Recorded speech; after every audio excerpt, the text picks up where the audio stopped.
நமः சிவாய. ஓம் நமः சிவாய.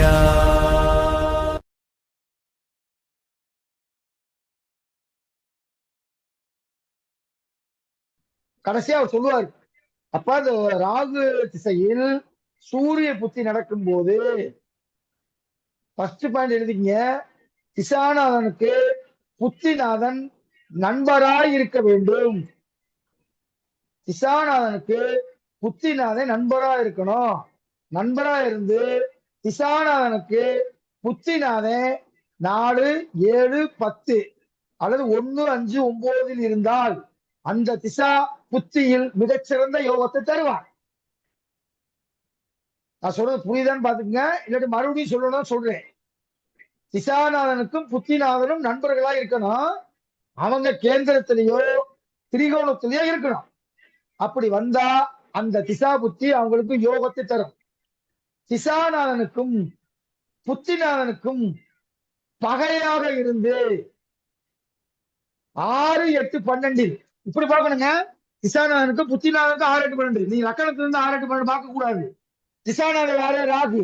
1, 2, 3, 4, 5, 6, 7, 8. இங்க ஒரு கிரகம் இருக்குன்னு வச்சுக்கோங்க. உதாரணத்துக்கு இந்த சூரியன் இங்க இருக்குன்னு வச்சுக்கிடுவோம். 8. இந்த 6 என்ன செய்யும்? இந்த திசையில் நோய், கடன், மருத்துவ செலவு, வம்பு, வழக்கு ஏற்படும். ஆனா 6க்குரிய விஷயத்தை போல செய்யும். 8ல இருக்கும்போது மரணத்துக்கு சமமான கண்டத்தை கொடுக்கும். அது மாரகாதிபதி திசை என்றால் மரணத்தையே சில நேரத்தில் கொடுத்துரும். ரொம்ப கேர்ஃபுல்லா இருக்கணும். 12ல இருக்கு. இப்ப நீங்க ஒரு பாயிண்ட் சொன்னீங்க, கள்ளக்குறிச்சி மேடம் சொன்னீங்க, குரு திசை அடுத்து வரப்போகுது. குருவுக்கு 6, 8, 12ல ஒரு கிரகம் இருந்தா சகட தோஷம்.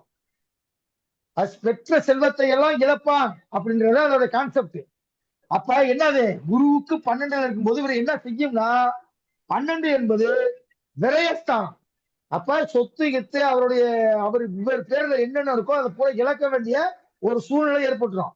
அதனால புத்திசாலித்தனமா எல்லாமே அவருடைய மனைவி பேர்ல வாங்கி வைக்கிறது ஓரளவுக்கு சேஃப்டி பண்ணலாம். புரியுதா? அப்ப எப்ப நடக்கும்? ராகு திசை நடந்துகிட்டு இருக்கு, அடுத்து குரு திசை. ரைட். அதுக்கப்புறம் திசாநாதன் புத்திநாதனும் பகைவராக இருந்து 6, 8, 12 அமர்ந்து நீச்சமாகவோ அஸ்தமனமாகவோ பகை வீட்டில் இருக்கக்கூடிய கிரகங்கள் அனைத்தும் துன்பத்தை தான் தரும். நல்லா கெடுக்குங்க. ஏற்கனவே திசாநாதனும் புத்திநாதனும் சத்துருக்கள் அப்படின்னா அவங்க 6, 8, 12 இருக்கக்கூடாது. திசாநாதனுக்கும் புத்திநாதனுக்கும் நண்பர்களா இருக்கணும், பகைவர்களா இருந்துடக்கூடாது. பகைவர்களாக இருந்து திசாநாதனுக்கு புத்திநாதே 6, 8, 12ல இருந்துட்டா அப்படின்னா அந்த டயத்துல மிகப்பெரிய ஒரு துன்பத்தை தான் தரும். வெளிநாடு செல்றதுக்கு யோகங்கள் நிறைய இருக்கு. மீனம், பாருங்க, மீனம், மகரம் மற்றும் இந்த ராசி, அந்த 3 இடத்துலயும் கிரகங்கள் இருந்தாலே வெளிநாடு போயிடுவான் அப்படின்ற ஒரு பாட்டு ஒண்ணு புலிப்பான சித்திரத்துல இருக்கு. அதுபோக குரு, சனி, ராகு இந்த 3 கிரகமும் சரராசியில் உபயராசியில் இருந்தால் அவனு வெளிநாடு போவேன்னு இருக்கு. பாருங்க, இந்த 3மே அதே அமைப்புல இருக்கு. குரு உபயராசியில இருக்கு, சனி சரராசியில இருக்கு, அதுக்கப்புறம் ராகு கேது சொன்னா ராகு உபயராசியில இருக்கு. அப்ப இவருக்கு இருக்கு. ஏன் போகல? அந்த திசாபுத்தி நடைமுறைக்கு வந்தால் மட்டும்தான் போவார். ஓகேவா? அதுக்கடுத்து இவருக்கு பின்யோகம் தான் உண்டு, முன் யோகம் கிடையவே கிடையாது. மட்டி யோகம் தான் ஃபுல்லா. பாருங்க, ராகு கேதுக்குள் எல்லாமே அடைபட்டிருக்கு. இந்த ராகு கேதுக்கள் 11ல் இருக்கக்கூடிய எந்த கிரகமாக இருந்தாலும் அது லாபத்தை வாரி வாரி வழங்கும். ராகுவுடைய சாரம் வாங்கினவன் யாராவது, கேதுவுடைய சாரம் வாங்கினவன் யாராவது இருக்கானா? இல்ல. அப்ப ஒவ்வொரு கேது புத்தியிலும் இவருக்கு லாபத்தை கொடுத்துக்கிட்டே இருப்பார். அப்ப கார்த்தி என்ன ஆகணும்னா, இதுக்கு முன்னாடி நடந்த கேது புத்தியில எல்லாம் என்ன நடந்துச்சு, அந்த டயத்துல இருந்து அந்த டயம் வரையும் நமக்கு லாபத்தை கொடுத்துச்சான்னு பாருங்க. கட்டாயம் கொடுத்துருக்கும். ஓகேவா? அதே நேரத்துல லக்னாதிபதி சந்திரன் இங்க உச்சம்தான். 0 ஜீரோ டிகிரில இருந்து 3 டிகிரி வரைக்கும் சந்திரன் உச்சம்.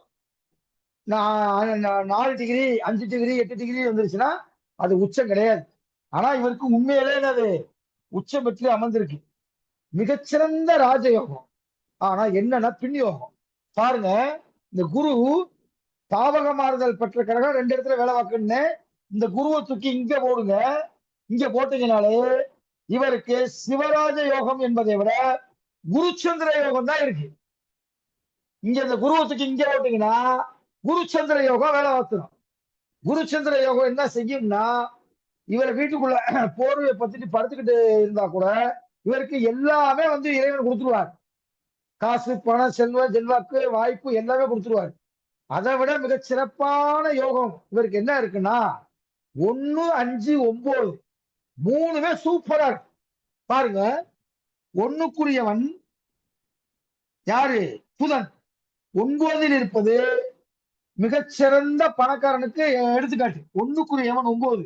நேற்று ஜாதகத்துல கூட அதை பார்த்தோம். 1க்குரிய 9ல் இருப்பதும் 9க்குரியவன் 1ல் இருப்பதும் மிகச்சிறந்த ராஜ அமைப்பு. அப்ப லக்னாதிபதி வளர்த்திருக்கார். இந்த லக்னாதிபதி யாரு? என்ன டிகிரி வாங்கியிருக்காரு? யாரு? உபயம். உபயத்துக்கு எத்தனை வாங்கணும்? உபயத்துக்கு எத்தனை வாங்கணும்? 21 to 30க்குள்ள வாங்கணும். இவருக்கு 25 டிகிரி வாங்கியிருக்கு. அப்ப லக்கணம் இங்க வந்து வலிமையா இருக்கு. லக்னாதிபதி இங்க வலிமையா இருக்காரு. லக்னாதிபதிக்கு வீடு கொடுத்தவன ஆட்சி. லக்னாதிபதிக்கு சாரம் கொடுத்த சந்திரன் அவனு உச்சம். அப்ப எல்லாமே கிடைக்கும். லக்னாதிபதி ஸ்ட்ராங்கா இருக்கான். வீடு கொடுத்தவன் கிடக்கூடாது. இங்க வீடு கொடுத்தவன் லக்னாதிபதிக்கு வீடு கொடுத்த புதன் சுக்கிரன் ஆட்சி. அப்ப வீடு கொடுத்தே கிடல. இந்த ஜாதகம் யாரு அமைப்புல இருக்கு தெரியுமா? 9ல சுக்கிரன். இந்த மாதிரி அமைப்பு யாருக்கு இருக்கு தெரியுமா? இப்ப இருக்கக்கூடிய தமிழ்நாடு முதலமைச்சர் விஜய்க்கு இருக்கு. அவருக்கு சுக்கிர தசை நடந்துகிட்டு இருக்கு. அந்த சுக்கிரன் 9ல இருக்கு. 9ல இருந்து சுக்கிர திசை நடக்கிறதுனாலதான் உயரத்துக்கு கொண்டு போயிருக்காரு. இவர் ஏன் உயரத்துக்கு நான் போல? சுக்கிர திசையோ சுக்கிரனுடைய சாரம் வாங்கணும் திசையோ இவருக்கு வரல. காரணம் சுக்கிர திசையும் ரொம்ப நாள் கழிச்சுதான் வரும். ரொம்ப வயசாயிடும். சுக்கிர சாரன் யாருமே வாங்கல. அது ஒரு பேடு லக்கு. சுக்கிரனுடைய சாரத்தை வாங்கணும் திசையிலேயே கொடுத்துருவாரு.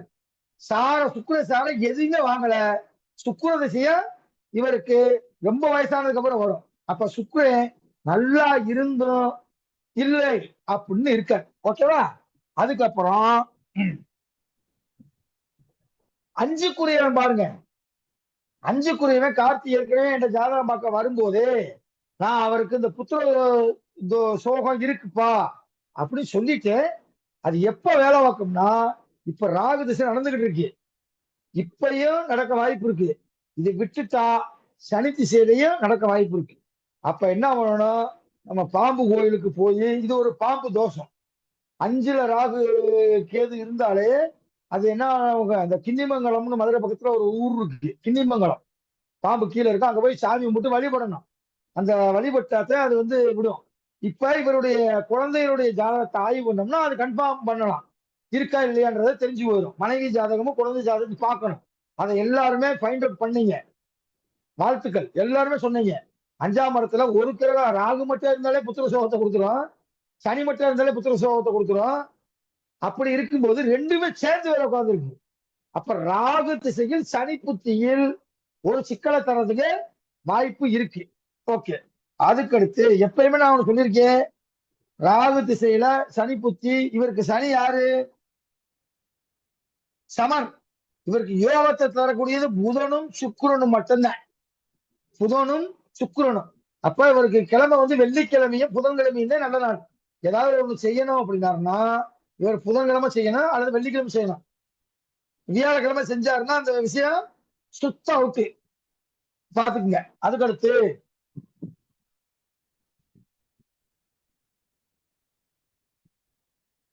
செவ்வாய் தோஷத்தை பத்தி சொன்னீங்க. செவ்வாய் தோஷத்தை பத்தி நீங்க சொல்லும் போது நம்ம வந்து செவ்வாய் தோஷத்தை பத்தி நடத்தல. இருந்தாலும் நீங்க நிறைய படிச்சிருக்கலாம். இருந்தாலும் நான் சொல்றேன், செவ்வாய் வந்து 2, 4, 7, 8, 12 அமர்ந்தால் செவ்வாய் தோஷம் என்று சொல்லக்கூடியது பொதுவான வழக்கம். எழுதிக்கிங்க, இது ரொம்ப முக்கியமான கருத்து. செவ்வாய் தோஷம் என்பது 2ஆம் இடம், லக்கணத்திலிருந்து 2ஆம் இடம், 4ஆம் இடம், 7ஆம் இடம், 8ஆம் இடம், 12ஆம் இடம். இந்த இடத்துல எல்லாம் இருக்கும்போது 7ஆம் இடத்தையும் 2ஆம் இடத்தையும் பார்க்கும். 2ஆம் இடத்தையும் 7ஆம் இடத்தையும் பார்த்துச்சுன்னா குடும்பஸ்தானம், கலஸ்தரஸ்தானம் பாதிக்கும். அந்த திசை வரும்போது அழகா ஒரு கருத்து சொன்னாங்க அந்த கள்ளக்குறிச்சி மேடம். இவருக்கு செவ்வாய் திசை, செவ்வாய் தோஷம் இருக்கு, ஆனா அது குழந்தை பருவத்திலே முடிஞ்சிருச்சு அப்படின்னு ஒரு பாயிண்ட் சொன்னாங்க. செவ்வாய் தோஷத்துக்கு சில விதிவிலக்குகள் இருக்குங்க. அந்த விதிவிலக்கு போட்டு எழுதிக்கிங்க. நிறைய பேருக்கு அந்த விதிவிலக்கு தெரியாத மூல நூல்ல இருக்கு. செவ்வாய் 2, 4, 7, 8, 12 இருந்தா செவ்வாய் தோஷம். ஓகேவா? அந்த வீடு மேசம், விருச்சிகம், இது என்ன வீடு? 4, 7, 8, 12 வந்தாலும் இந்த வீடுகளை வந்தா செவ்வாய் தோஷம் கிடையாது. நல்லா கெடுக்குங்க. விதிவிலக்கு ஒரு 4 விதிவிலக்கு சொல்ல போறேன். இப்ப புரியுதா? மேசம்ன்றது செவ்வாய் வீடு, விருச்சிகம் என்பது செவ்வாய் வீடு, கடகம் என்பது செவ்வாய் நீசமாகிற வீடு, மகரம் என்பது செவ்வாய் உச்சமாகிற வீடு. இந்த 4 வீட்டுல இருந்து அது 2ஆம் இடம், 4ஆம் இடம், 7ஆம் இடம், 12ஆம் இடமா வந்தாலும் செவ்வாய் தோஷம் கிடையாது. எக்ஸப்ஷன், விதிவிலக்கு. அதுபோக செவ்வாயை குரு பார்த்தால் செவ்வாய் தோஷம் கிடையாது. இந்த இடத்துல இருந்து வேற இடத்துல இருந்து வச்சுக்கோங்க, நேச விருச்சிகம் கடகம் மகரத்துல இருக்கு, வேற இடத்துல இருக்கு, இருந்து குரு பார்த்துட்டா செவ்வாய் தோஷம் கிடையாது.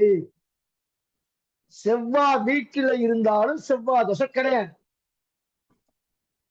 செவ்வாய் குருவுடைய வீட்டில் இருந்தாலும் செவ்வாய் தோஷம் கிடையாது. இவருக்கு குரு வீட்டில் இருக்கு. உங்களுக்கு இந்த பாடம் நடத்தல, அதனால நீங்க வந்து இது சொல்லல, பரவாயில்ல இருக்கட்டும். இது மூல நூலை நீங்க படிச்சா மட்டும்தான் நீங்க பதில் சொல்ல முடியும். இந்த மூல நூல ஒரு இடத்துல இருக்கு. செவ்வாய் தோஷத்துக்கு யூடியூப்ல ஒவ்வொருத்தரும் ஒரு விதமா சொல்றேன். பெரிய தப்பு. பலருக்கு கல்யாணத்தை தள்ளி வைக்கிறதுக்கு காரணமே இந்த செவ்வாய் தோஷத்துக்கு சொல்லிவிடுவேன். விதிவிலக்கு நிறைய சோசியலுக்கு தெரியாது. அதுக்கப்புறம் குரு பார்த்துட்டாலும் செவ்வாய் தோஷம் கிடையாது, குரு வீட்டுல இருந்தாலும் செவ்வாய் தோஷம் கிடையாது, ராகு கேதுவோடு கூடினாலும் செவ்வாய் தோஷம் கிடையாது. ராகு கேதுவோட செவ்வாய் சேர்ந்துருச்சு, சேர்ந்து 2, 4, 7, 8, 12 இருந்தாலும் செவ்வாய் தோஷம் கிடையாது. இந்த மூல நூல்ல இருக்கக்கூடியதை நான் போட்டோ எடுத்து கூட குரூப்ல போட்டு விடுறேன். இது ரொம்ப ரொம்ப ரொம்ப முக்கியமானது. பலருடைய இந்த தெரியாம நீங்க வந்து ஜோசியம் பாத்தீங்கன்னா பலருடைய வாழ்க்கைய திருமணத்தை காலதாமதப்படுத்துறதுக்கு நீங்க ஒரு பாவத்தை செஞ்சது மாதிரி ஆயிடும். யாராவது ஒருத்தர் சொல்லுங்க பார்ப்போம். யாராவது ஒருத்தர்.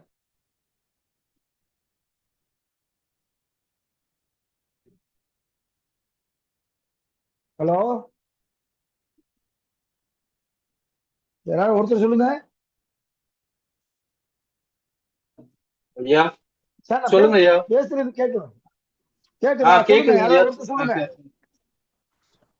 விதிவிலக்கு மட்டும் சொல்லுங்க. குருவின் வீட்டில் இருந்தால் செவ்வாய் தோஷம் கிடையாது.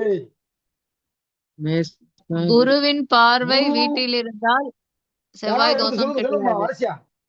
சொல்லுங்க சொல்லுங்க, ஒவ்வொன்றா சொல்லுங்க. செவ்வாயோட வீட்டிலும் செவ்வாய் நீச்சமான இடத்திலும் உச்சமான இடத்திலும் இருந்தால் செவ்வாய் தோஷம் கிடையாது. அப்புறம் செவ்வாயோட வீட்டிலேயே இருந்தால் செவ்வாய் தோஷம் 4 பாயிண்ட்.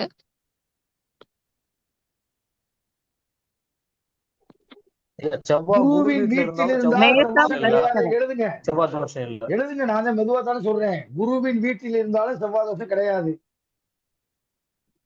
குரு பார்த்தாலும் செவ்வாய் தோஷம் கிடையாது. ராகு கேதுவோடு சேர்ந்து இருந்தாலும் செவ்வாய் தோஷம் கிடையாது. இவருக்கு 10 பாயிண்ட் செவ்வாய் தோஷம் கிடையாது. ரெண்டாவது, செவ்வாய் தோஷம் இருந்தாலும் பாதிக்காது. ஏன்னா செவ்வாயினுடைய திசையோ ஏதாவது ஒரு கிரக செவ்வாயினுடைய சாரத்தை வாங்கி இருந்தவருடைய திசையோ திருமணத்துக்கு பிறகு வந்தாத்த பாதிக்கும். இவருக்கு செவ்வாய் திசையெல்லாம் முடிஞ்சு போச்சு, கல்யாணத்துக்கு முன்னாடியே முடிஞ்சு போச்சு. அப்படியே இவர் செவ்வாய் திசையில கல்யாணம் பண்ணியிருந்தாலும் இவருக்கு பிரச்சனை வராது.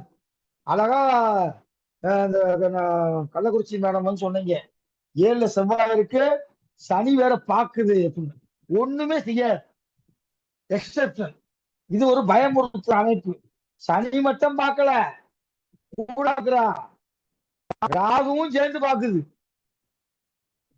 நாவது எட்டி பார்க்க ராகுவும் 3ஆம் பார்வையில பாக்குது, சனியும் 3ஆம் பார்வையில செவ்வாய் பாக்குது. அப்ப அவங்களுக்கு அந்த தார தோஷம் தார இழப்பு ஏற்படாது. புரியுதா? அதுக்கடுத்து திசாநாதனுக்கு புத்திநாதன் நண்பனா இருக்கணும், கேந்திரத்துல திரிகோணத்துல இருக்கணும், அல்லது 2-11 இருக்கணும். திசாநாதனுக்கு புத்திநாதன் 6, 8, 12 இருந்து பகை வீட்டிலேயோ நீச்சி வீட்டிலேயோ அஸ்தமன வீட்டிலேயோ இருந்து திசா புத்தி நடைமுறைக்கு வந்துட்டா அது கொடிய செயலை செய்யும். இங்கே குரு திசை சூரிய புத்தி. அதே மாதிரி திசாநாதனும் புத்திநாதனும் ஒரே இடத்தில் அமர்ந்திருந்தால், நல்லா எழுதிங்க, திசாநாதனும் புத்திநாதனும் நண்பராய் இருந்து கேந்திரத்திலேயோ திரிகோணத்திலேயோ அமர்ந்து அந்த திசை வந்தால் மிகப்பெரிய ராஜயோகத்தை கொடுக்கும். இப்ப உதாரணத்துக்கு இவருக்கு குரு யோகர்னு வச்சுட்டுங்க, இவருக்கு பாதகாதிபதி மாரகாதிபதி, அதை மறந்துருங்க. இவருக்கு யோகர், சூரியனு இவருக்கு யோகர் 10ஆம் இடத்துல இருக்காங்க. குரு திசையில சூரிய புத்தியில மிகப்பெரிய ராஜயோகத்தை இவர் அடைவார். அல்லது சூரிய திசையில் குரு புத்தியில் மிகச்சிறந்த ராஜயோகம் அடைவார். 2 கிரகங்களும் ஒரே இடத்தில் இருந்து திசையும் புத்தியும் வந்தால் மிகச்சிறந்த ராஜயோகத்தை தரும். அதே நேரத்தில் 2 பகை பெற்ற கிரகங்கள் ஒரே இல்லாத இடத்துல இருந்துகிட்டு, பகை பெற்ற கிரகங்கள் 6, 8, 12 இருந்து ஒருத்தர் திசை ஒருத்தர் புத்தி வந்தால் மிகச்சிறந்த அடி விழும். யாருக்காவது வந்திருக்கா? 6ஆம் அதிபதி திசை நடந்தாலோ 8ஆம் அதிபதி புத்தி நடந்தாலோ ஒரு மருத்துவ செலவு கட்டாயம் உண்டு. எழுதிங்க, 6க்குரியவன் திசையில் 8க்குரியவன் புத்தியில் ஒரு விபத்து உண்டு அல்லது மருத்துவ செலவு உண்டு. 1க்குரியவன் புத்தியில் 8க்குரியவன் புத்தியில் ஒரு மரண கண்டம் உண்டு. லக்னாதிபதி திசையில் 8க்குரியவன் புத்தி அட்டமாதிபதி புத்தி, அல்லது அட்டமாதிபதி திசையில் லக்னாதிபதி புத்தி. 4க்குரியவன் திசையில் 8க்குரியவன் புத்தியில் ஒரு வாகன விபத்து உண்டு. 4க்குரியவனு 8க்குரியவனு பகைவராக இருந்தால் கட்டாயம் உண்டு. 4க்குரியவனு 8க்குரியவனோ நண்பர்களாய் இருந்து அந்த திசாபுத்தி நடைமுறைக்கு வந்தா சின்ன ஆக்சிடென்ட். 4க்குரியவனு 8க்குரியவனு பகைவராக வந்து அந்த திசாபுத்தி நடைமுறைக்கு வந்து விட்டால் விபத்து கடுமையா இருக்கும், பெரிய சேதாரத்தை உண்டு பண்ணி விட்டுரும்.